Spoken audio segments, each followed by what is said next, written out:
آج کا میرا موضوع ہے ٹیبلٹ کک۔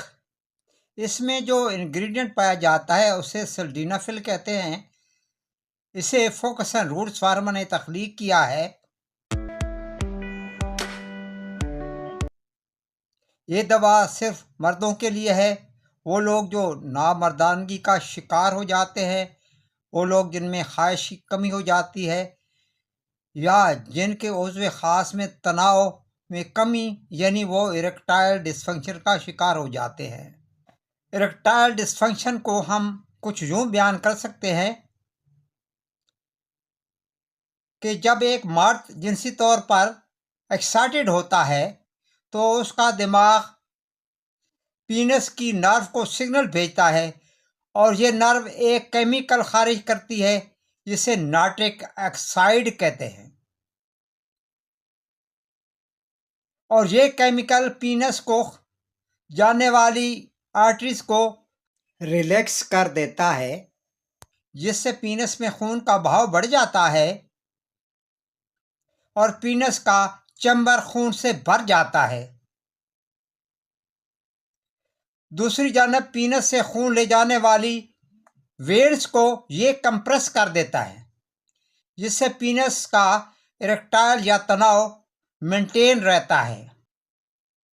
اریکٹائل ڈسفنکشن تب رونما ہوتا ہے جب نرو پینس تک سگنل نہیں پہنچا رہی ہوتی یا نرو کسی وجہ سے ڈیمیج ہو جاتی ہے۔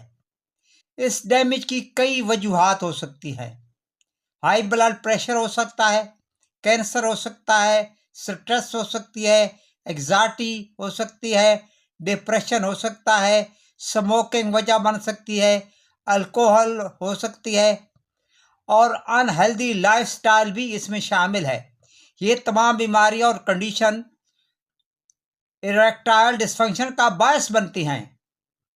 اگر آپ اس بیماری میں مبتلا ہیں یا آپ میں یہ نقص ظاہر ہو چکے ہیں تو ایسے امراض کو ٹریٹ کرنے کے لیے سیکسالوجسٹ موجود ہیں۔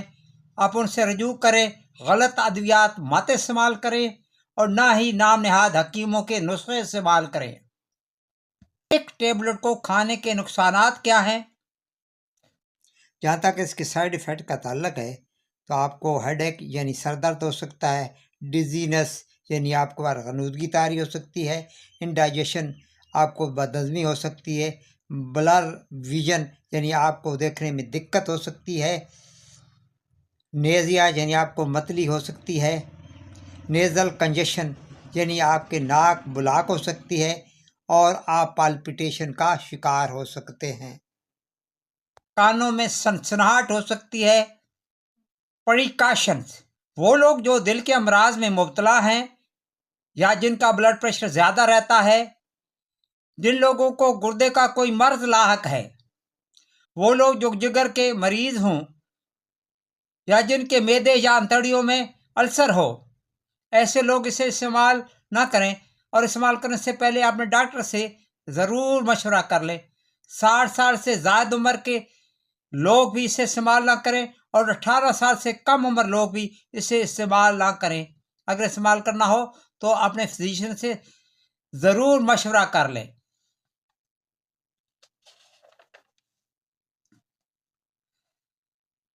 اب بات کرتے ہیں اس کی ڈوز کی۔ تو اس کی ڈوز 25 ملی گرام سے 100 ملی گرام تک ہے، یعنی آپ 25 سے 100 ملی گرام ٹیبلٹ استعمال کر سکتے ہیں۔ کھانا کھانے کے 2 گھنٹے بعد اسے استعمال کرنا ہے۔ اس سے اس کا اثر متاثر نہیں ہوتا، لیکن خوراک کے ساتھ لینے سے اس کا اثر متاثر ہو سکتا ہے، اور جو نتائج آپ توقع کر رہے ہوتے ہیں وہ پیدا نہیں ہو سکتے۔ اس کا اثر 3 سے 4 گھنٹے تک انسانی جسم میں رہتا ہے، اس کے بعد یہ ختم ہو جاتا ہے۔ اسے اس صورت میں ہی لینا ہے جب آپ کا سیکس کا پروگرام ہو، ویسے اس کو استعمال نہ کریں۔ ویڈیو اچھی لگے تو لائک اور شیئر کر دیں۔ آپ کی سماعتوں کا بہت بہت شکریہ۔